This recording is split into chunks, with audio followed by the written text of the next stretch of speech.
Because at home, you know, for everybody, I say at home, I don't know, you might be on a bus or a train, doesn't really matter where you are. I don't know why I keep saying at home. And I love myself anyway. How do I pronounce your name? Camilla Sacre-Dallerup. Hello. Give us a little summary. Well, I'm a life coach and hypnotherapist. Through my work, I help people feel better from the inside out. I've been on a long journey in my own life to kind of turn myself inside out. So I like to think that I'm a coach that walks the walk. I love that. Not just talks the talk. Right. I love that. Okay, so we won't get into it because I know this is a past life, but you were a previous dancer and you called it a block. So what do you feel in order to know that this is not the route that you should be going down anymore? How do you know it's time to switch gears and do something completely different? I love it. First of all, I've been doing something like dancing for so long. It almost, well, it was my identity, it was who I was. I was like Camilla the dancer. And so probably one of the scariest moments of my life was when I one day woke up and it just didn't feel good. Like something, like, you know, that gut feeling of just yuck. And I thought, I don't really want to go and do this today. And I thought, whoa, I wanted to do this my entire life. At the time, I was on the biggest show on TV in the UK, which is Strictly Come Dancing. Huge. Dancing with the Stars, as people know it. That's big here too. I traveled the world, like all of this stuff, and I thought, Camilla, you're being ungrateful here. Like, what's wrong with you? You've studied this, you're finally an expert, you're a champion. While I was almost praying that I would fall back in love with what I already did. I kind of just squashed the feeling. I was like, nah, that was the intuition speaking, and I was not ready to hear it. Gotcha. That's why I teach what I teach today, because I know how that feels. So I would like other people to like prevent before you get there, because that really sucked. That's when I then dived into studying more about the mind and NLP and hypnosis and mindfulness and meditation. And I went on my really big inward journey. Wow. Yeah. And how did that start? So for me, it started with 3 minutes meditation a day. Honestly, 3 minutes was nothing. a drag. It was a drag. Yeah. But, you know, those 3 minutes became 5 minutes, and I started to sort of have little spaces of, oh, I feel a little better, or I feel that I'm curious about things again. For people that are lost, what's a good starting point? What would you suggest that people do? Thank you for this brilliant question, by You're the way. welcome. Firstly, forget the should. Who cares about the should? Should causes all of us stress. As soon as I start thinking I should be doing this, I literally feel like nervous energy through my body. Yeah. Go right to the belly. Okay, forget all of the other people on the Instagram and comparing yourself and competing, and feel in your belly what ignites the fire. What am I passionate about? Like, I'm passionate about connection with people. That makes me, like being here right now speaking to you guys, makes me excited. Yeah. Is it painting? Is it drawing? Is it accountancy? Whatever it is that Is it makes you public like, speaking? I want to do this. Yeah. And would you do it even if you didn't get paid? Because when you're starting out, maybe you might have to. If you feel, yes, do it. Do more of it and see where it takes you. That's where you start. Great. And you're nice and articulate, which I love. Yeah. You get to the point very quickly, which I don't, so it's great to have you by my side. Be kind to yourself. I think you do. Thank you very much. Thank you. That's a good segue. How do you begin that process? Yes. Like, I understand self-love is something we need, and I've begun that journey, right? And I'm sure most of us have, or at least are trying. How do you take the steps to speak to yourself kinder and to treat yourself the way you should be treated? Self-love is really interesting, and self-compassion. And it's funny you asked me this at this stage in my life, because I've just been studying it even more to really understand the science behind it. Some people think like, oh, speaking nicely to ourselves, that's just like sort of fluffy, and I don't believe it anyway. Okay, a few different layers here. First of all, positive affirmations, when we say nice things to ourselves, goes beyond just fluffy words. Our subconscious mind runs our lives 95% of the time. Okay, so think about that. So when you're saying, so the subconscious mind is like a toolbox created when we're children. It's like it's created when we're a child, yeah? Okay. And that means that the subconscious takes orders like a child does. So when you say to yourself, I'm no good at that, I can't do that, I'm hopeless at that, oh, I'm late again, you're literally telling your subconscious that you're no good at that. And then you believe it. Because it's telling you to believe it because you told it to believe it. Right? Because it's like a child, it's just seeping in, yeah? Or maybe you were told as a child, you're no good at that, you can't do that. The way you do that is wrong. So you've come to believe that. I give myself a hard time even over stuff like that. So do you have any tips? What's wrong with that? I have one sentence. I use them sometimes. at the end of that, when you're in your head and you're going, oh, why did I do that? Yeah. You say, and I love myself anyway. I was late earlier today, and I love myself anyway.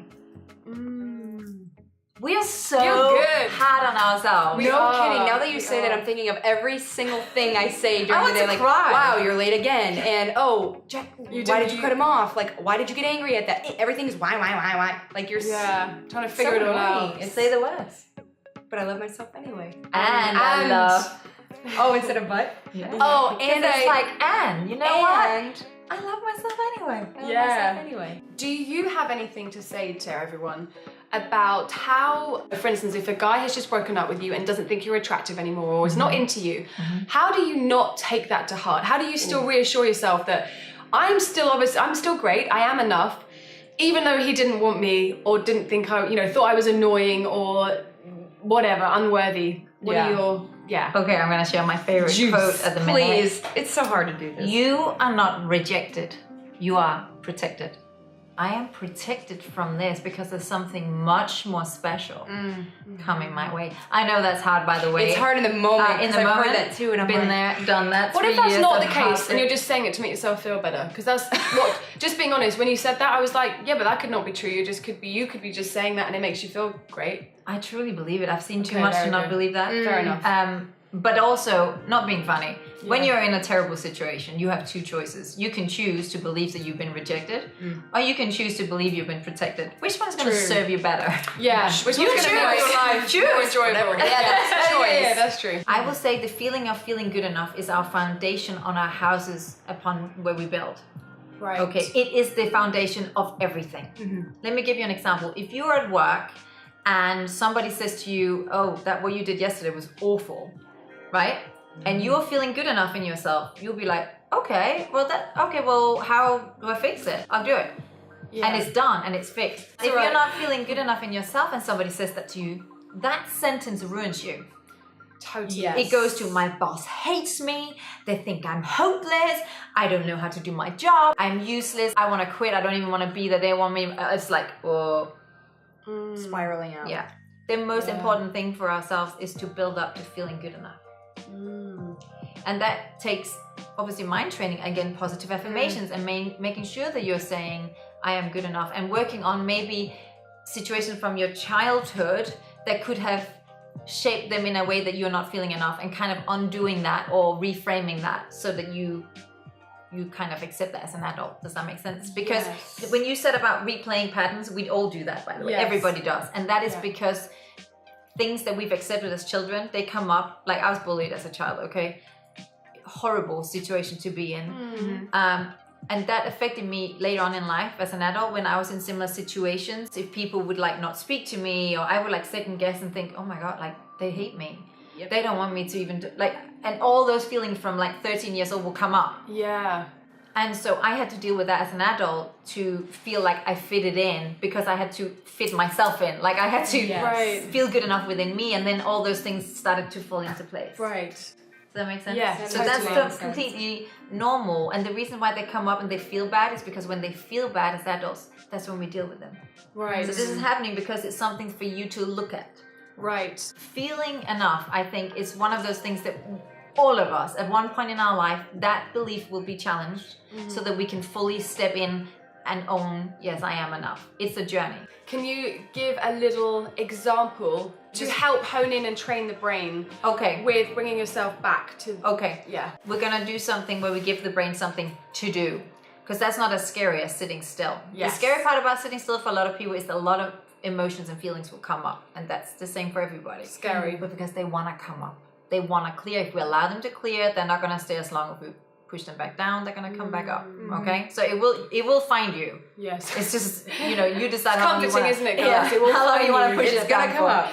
So we're going to close our eyes, and on the in-breath, we're going to say calm. And on the exhale, we're going to say relax. Okay? And when you catch yourself thinking and you forget to say the words, I want you to come back. So it's all about keep coming back to the one focus. And you're going to come back and you're going to say again, calm, relax. Meditation isn't about No thoughts. no thoughts. There's no magic button. I like that's a misconception, isn't That it? is completely must be, Because even because I I said that thought, I today. thought it was about silencing the that's mind. something that, no. If somebody's like having a go at you and you're like Yes. really uncomfortable, Oh, the anxiety right here. right? Yeah, You can imagine whilst you're still watching them, you watch your own breath. And I really truly believe when we say things like take a breath. When somebody's irritated, you're like, take a breath. Think about that. That kind of goes beyond because it works. It buys you that pause Right. where instead you can take a moment to respond. Yep. Because if you react to that fiery whatever is coming at you, Yeah, actually, that's so true, because when you're stuck in the chatter and the chaos, you just kind of on one, you just all in that energy. Whereas when you take a breath, Yeah. I've noticed lately that I'm like, oh, it's given me space to realize that energy I've been doing is wacky. Like, Right. that's And I not tend to good. do that. I'll hit people with the apex of my anger instead of just being like, hang on, give me a sec. yeah, Okay, I'm Okay, okay, I'm not as mad. because right? It can take time. Are you married, by the way? I am. You are, aren't you? Is it true that you manifested your husband? I did. Can you tell us Yeah, that tell story? I us. was doing research. I saw that you. I designed him. Tell I didn't me. tell Wow, him you- immediately. So I was doing all this work. I'd been through a terrible breakup with my fiance. It was 3 years of heartbreak and finding. But actually, can I just say the best thing that ever happened? Because part of my healing was to design what I really want to invite into my life. So I literally started writing out all the qualities I would like in a man, and then I really truly kind of was like, okay, so this is it, and this is so if he could arrive around Christmas, this is the funny one, really. Wow. That would be great. Specifics. I put this sheet of paper in my wardrobe. 2 months later, I met the guy I'm married to. But because he'd come He early, came early. I just dismissed it. Chills. Yeah. Okay, and he then said, like, I really like you. And I said, I don't have any time till Christmas. So if you're still around by then, maybe we can hang out because you're nice, you're really cute. And he was like, I'm not going anywhere. So I thought, what do I do with this? Like, what do I do? He's not going. Yeah. Like he was he's like, waiting for you. Yeah, he was just like, well, you go do your job, but I'm not going anywhere. Like, I'm I'm here. gonna be Like, here. are you Yeah. silly? And that was, the rest is history. We got engaged and married 2 years and 10 years on now. Oh Wow. my gosh. He is my best friend. I know what I'm going home to do. Charlie's like, Hey, hit her my phone. pen. You're just wonderful. You've got so much to share. Only because By we're the going out way, for I dinner. want to show you, I'm Yes. starting something new because I believe in always, like I said, push myself out of my comfort zone. Yeah. So something that's been on my mind has been starting a podcast. Oh, brilliant. I love Word it. keeps I coming love up it. lately. You I'm 100% doing have it. to do it. Good. Oh, And you've already started? I had my my first God. interview today. Oh my god. Fantastic. We've been doing this whole thing and now you tell Yeah. us. Yeah, thanks And for telling it's us. all about relationships. So how funny is this? These guys didn't know. And how much have you asked me about relationships? A lot. That's crazy. What's it called? You're the first to know. Me, my relationships, and I. Oh, I like that. Self-explanatory, Oh, I'm so cute. excited for you. Okay, Tell so us all about it. tell us about this. Reinvent me, guys, just so you can see. It's an 8-step program to reinvention, and it doesn't matter if it's your life, your career, or your relationship you want to reinvent. It's literally like step by step, going through the feeling stuck, lost, finding your passion, caring for yourself, how to align yourself with what it is that you really want to do. And I mean, the stories that I've had sent from people. That's for so me. It's just fulfilling. like. Yeah, so fulfilling. So good having you. Thank you so much. Thank you so much. Thank you Oh, also. you beautiful woman. Thank you. Amazing lady. Thank Guys, you. how Thank cool you is so she? much. Camilla. And thank you for listening.